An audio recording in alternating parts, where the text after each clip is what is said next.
Bonjour, alors aujourd'hui j'aimerais vous présenter de nouveau un carton. Voilà, j'ai longtemps hésité à vous présenter cette maquette, mais je n'ai pas de boîte.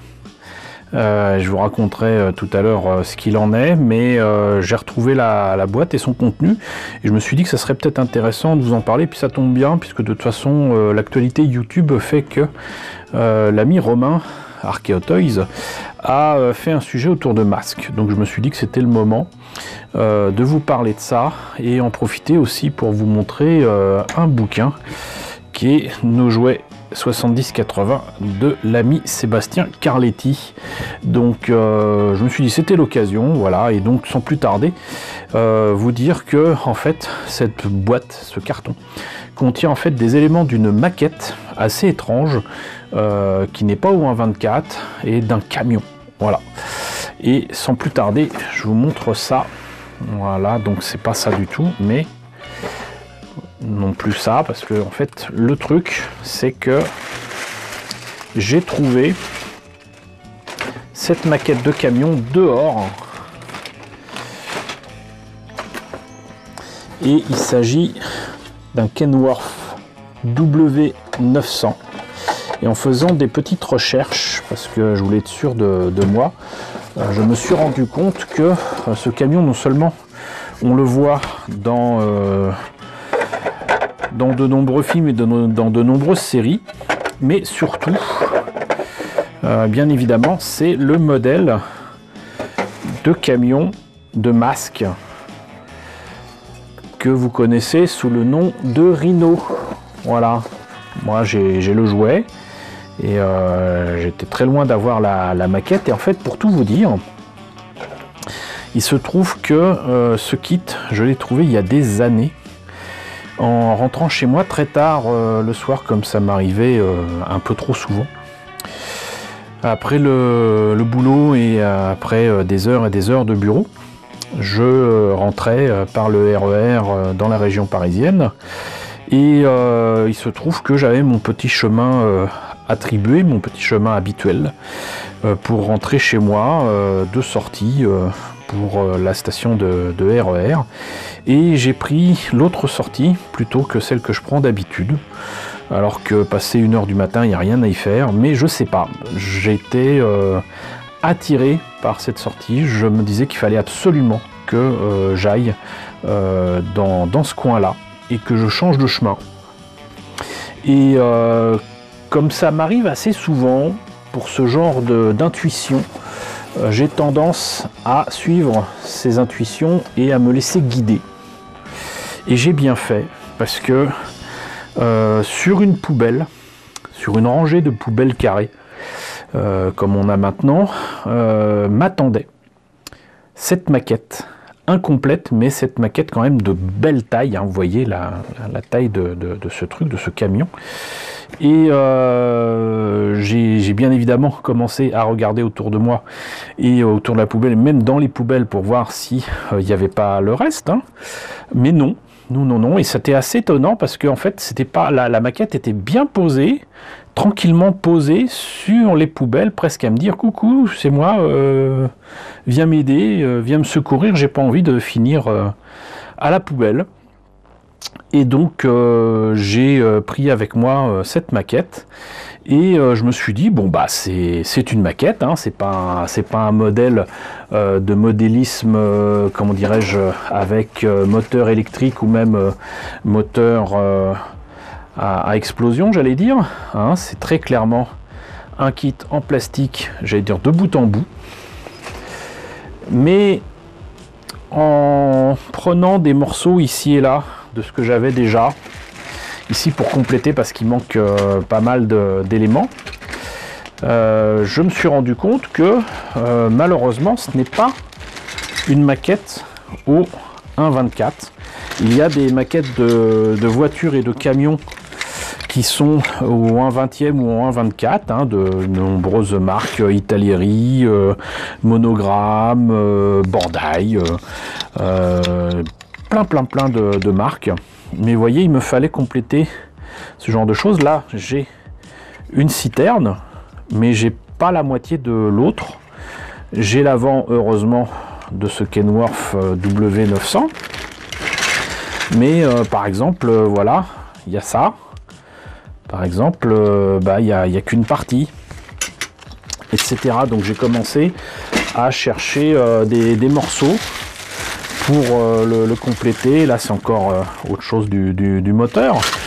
Mais en fait, je me suis vite rendu compte que c'était pas du 1.24. Alors pour autant, j'ai quand même acheté ce kit de customisation de camion Italeri au 1.24 sous les bons conseils de l'ami Philippe de Remaquette, coucou.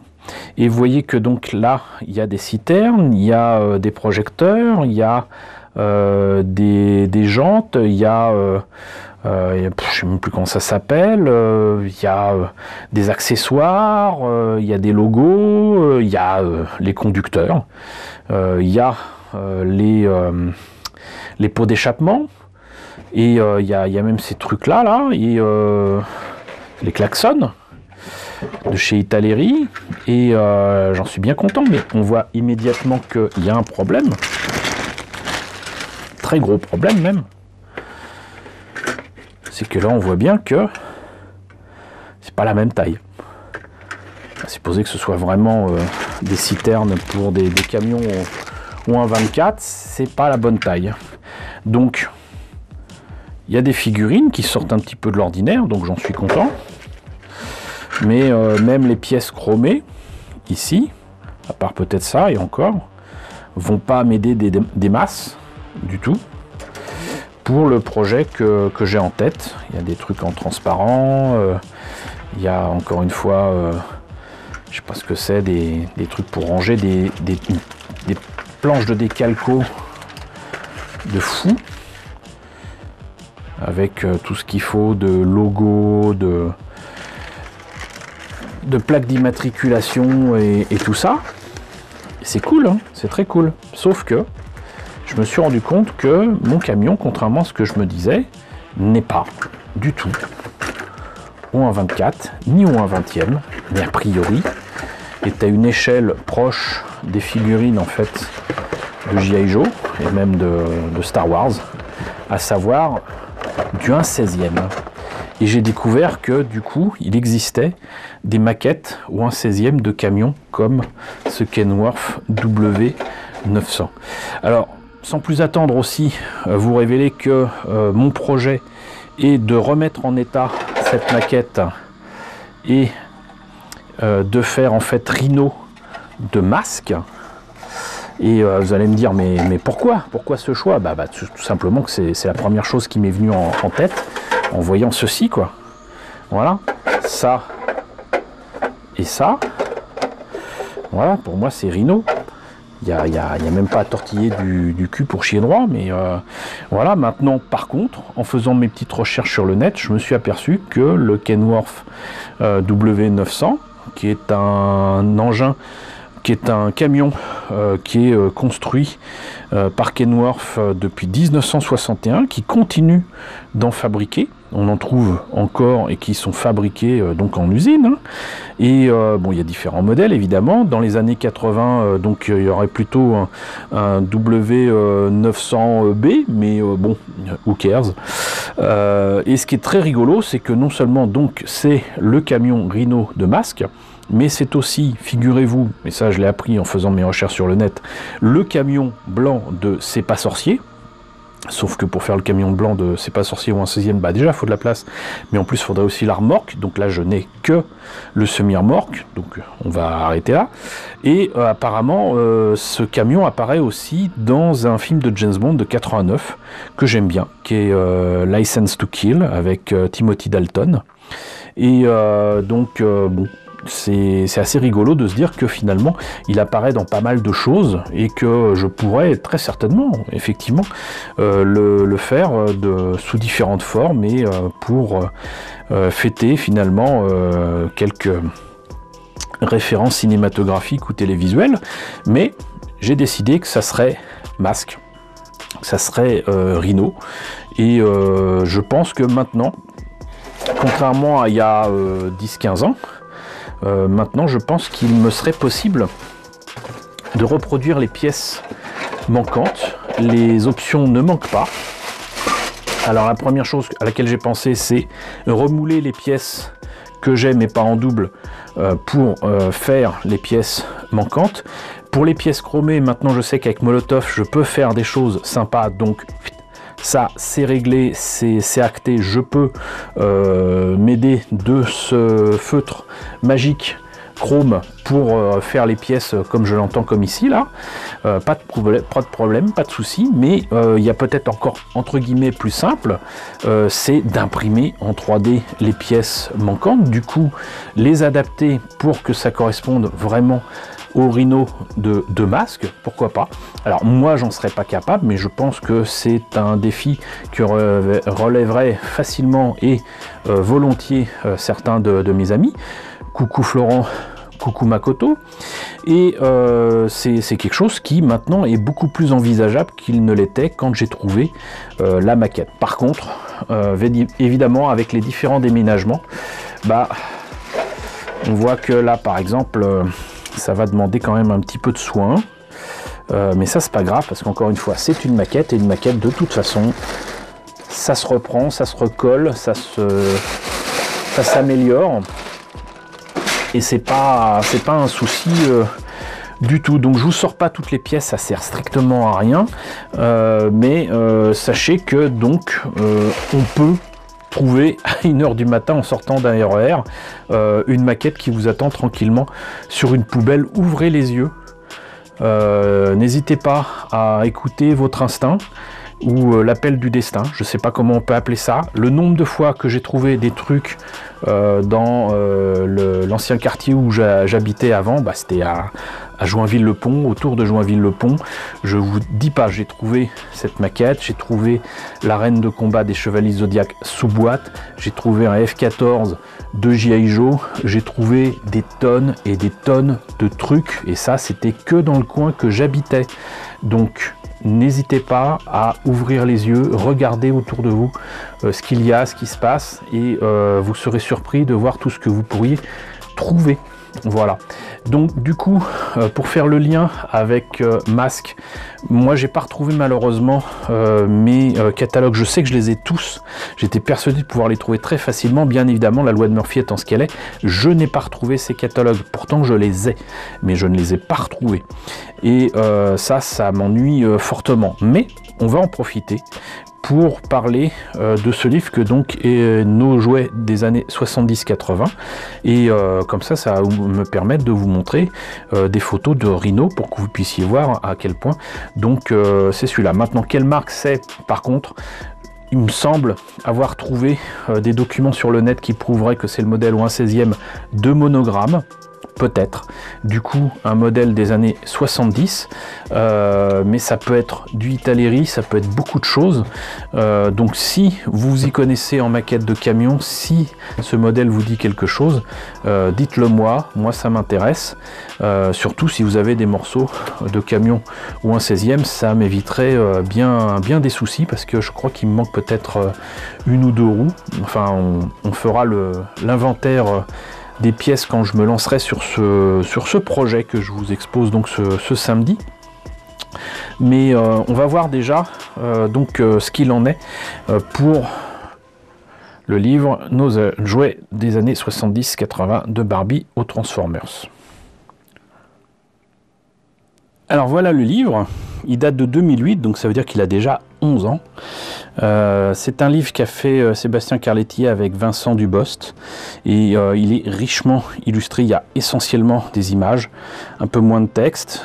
C'était chez Hors Collection qui a fait aussi d'autres bouquins qui étaient sur le, comment dirais-je, le même principe avec Nos années Casimir, Nos années ceci, Nos années cela.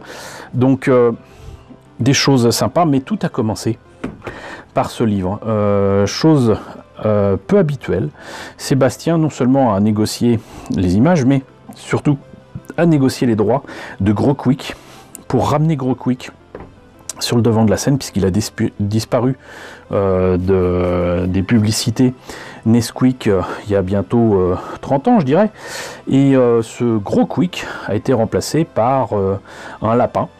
Et voilà. Mais ce qui est rigolo, c'est que vous voyez ce gros quick là, qui dit 144 pages d'énormes souvenirs, pointe sur justement le jouet qui nous intéresse, qui est donc Rhino.